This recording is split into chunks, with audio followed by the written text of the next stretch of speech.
侵蚀你的心智，贸然一往无前，太极玄清道。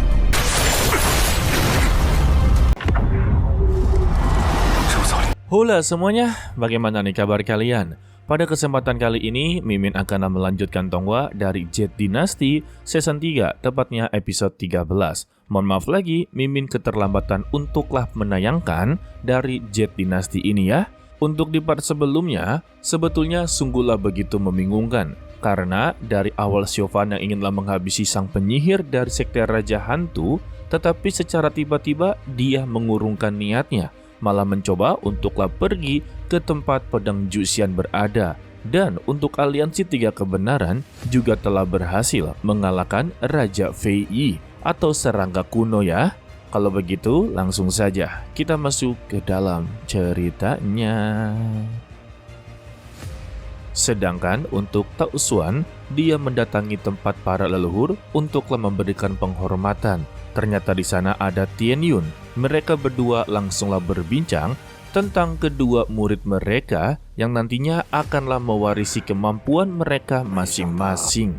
Tetapi Tian Yun kembali memperingatkan untuk memberikan warisan pedang Juxian kepada muridnya itu membutuhkan keputusan yang begitu sangatlah berat. Karena sama saja dia seperti memberikan satu sekte Qingyun kepadanya. Sebab ya, jika nantinya dia memberikan seluruh kemampuan tentang pedang Juxian, maka muridnya akanlah menjadi salah satu orang terkuat. Karena bagaimanapun juga, pedang Juxian adalah pedang yang begitu luar biasa. Betul sekali ya guys.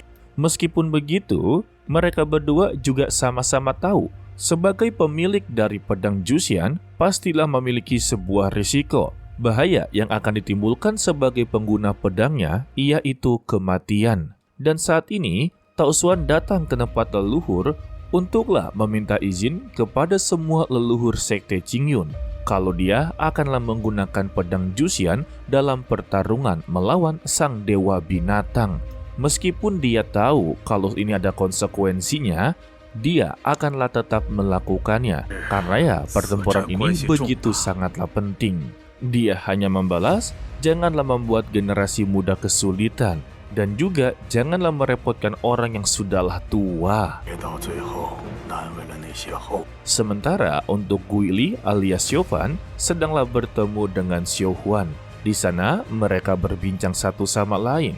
Dan juga Siobhan meminta saran kepada sang tetua, seharusnya dia sudahlah menebak mengapa dia datang ke sini. Dan sang kakek ya hanya meminta kepada Siobhan, apapun yang akan dia lakukan di tempat seperti ini, disarankan kalau dia untuklah tidak pergi ke tempat tersebut. Lantas ya, Siobhan mempertanyakan apakah dia benar-benar mengetahui tentang rumah gua Houye. Tetapi dia tidaklah menjawabnya. Dirinya hanya memperingati kepada Siobhan kalau untuk saat ini tongkat darahnya telah menyatu dengan tubuh.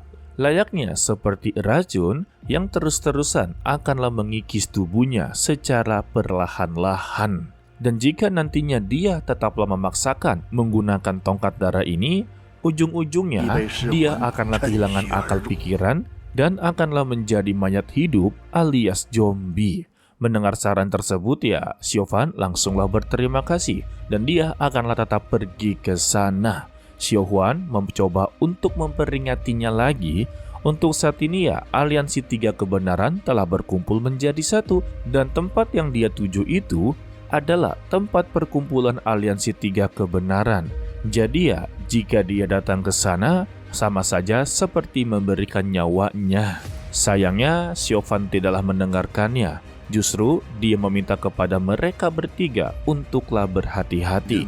Setelah Siobhan pergi dari sana ya, sang kakek memberitahu kepada mereka berdua percuma saja untuk memberikan sebuah nasihat kepada orang yang telah memiliki tekad untuklah mati.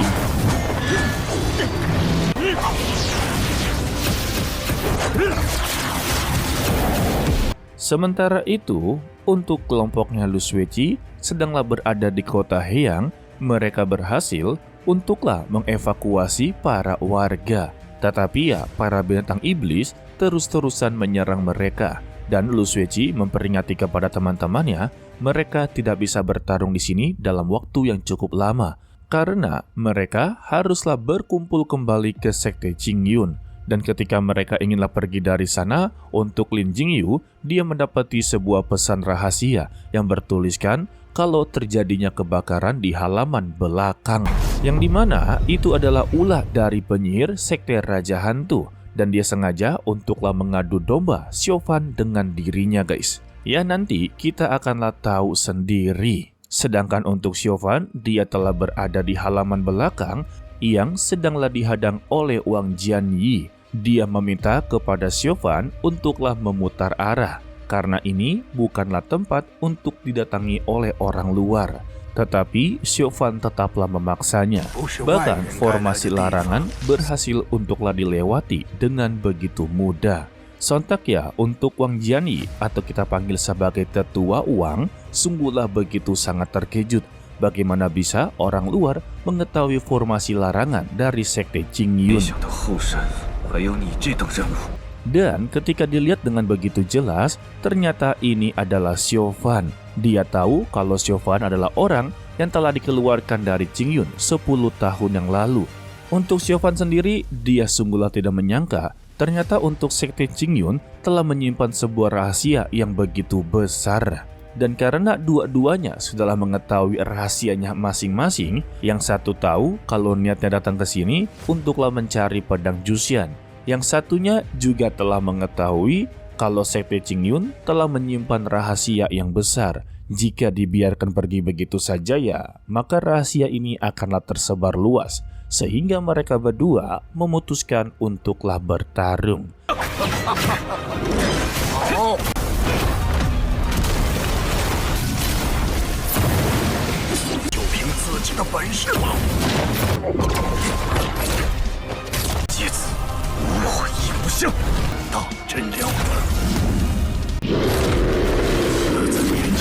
Jadi ya, dari antara mereka berdua harus adalah yang meninggal, agarlah semua rahasia ini benar-benar tetaplah terjaga. Serangan demi serangan, benturan demi benturan, bahkan formasi demi formasi dikeluarkan, mereka terlihat begitu seimbang. Hanya saja Tetua Wang dibuat sedikit kagum kepada Siobhan. Ternyata ya, dia bisa untuklah menguasai kemampuan dari ketiga aliran bela diri.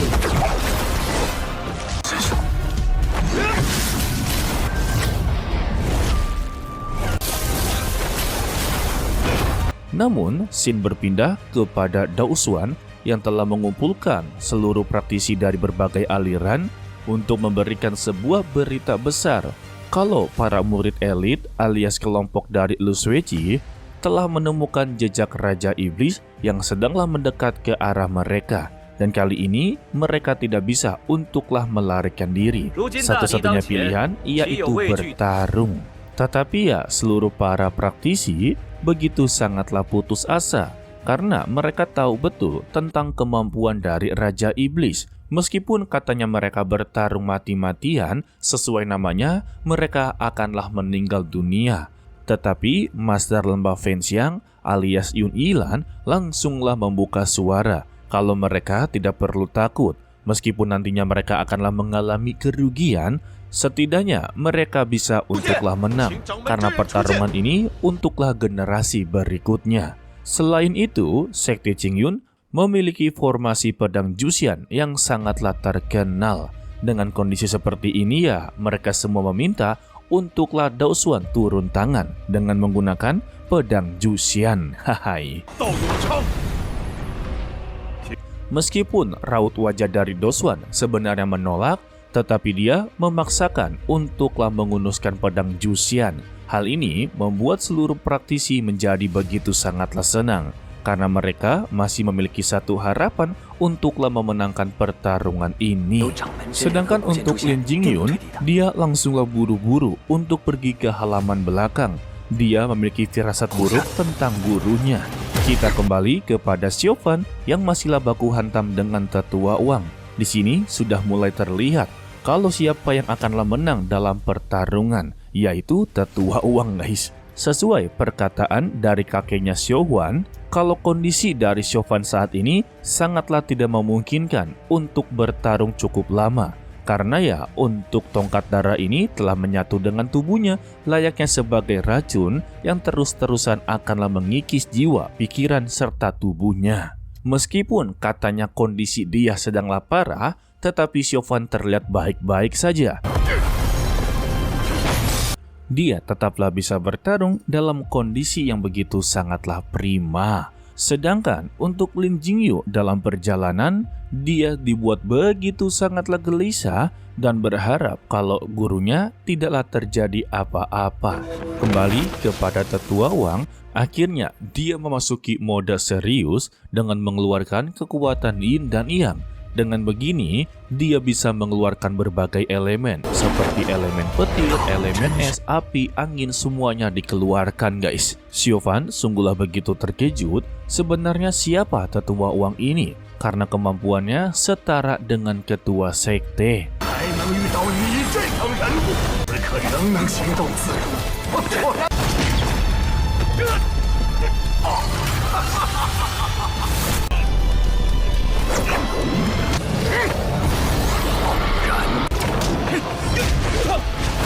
Dan dia memberikan sebuah kemungkinan.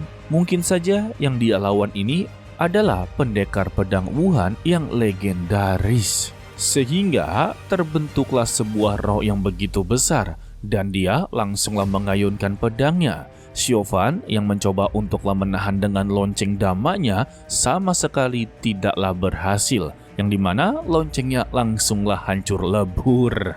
Namun di serangan kedua, Xiaohuan berhasil untuklah menerjang, membuat pedang kayu dari Tetua Wang haruslah hancur juga. Sehingga mereka berdua langsunglah bermain teknik penyerapan energi. Dan saat ini kondisi dari Xiaohuan sudah seperti kerasukan, matanya berbinar berwarna merah darah.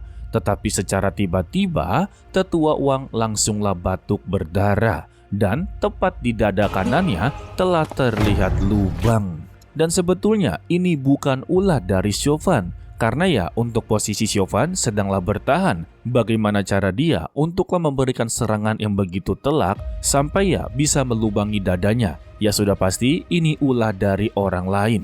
Dengan begini tandanya kalau Tetua Wang haruslah kalah dalam pertarungan. Xiaohuan sendiri ya sungguh begitu terkejut dan mencari-cari siapa dalang di balik penyerangan ini. Sedangkan untuk Jingyu, dia telah terlambat. Dirinya yang telah tiba langsunglah dibuat begitu sangatlah terkejut dengan keadaan gurunya yang sudahlah sekarat.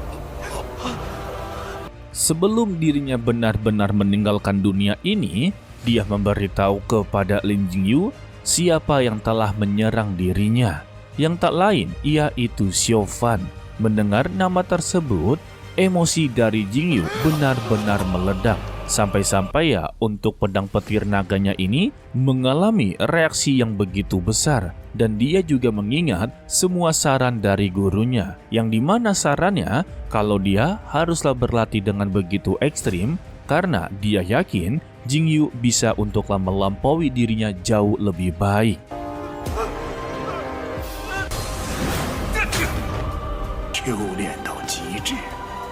Setelah mengingat saran tersebut, Lin Jingyu bersumpah atas namanya sendiri kalau dia akanlah menghabisi nyawa dari Zhang Xiaohuan.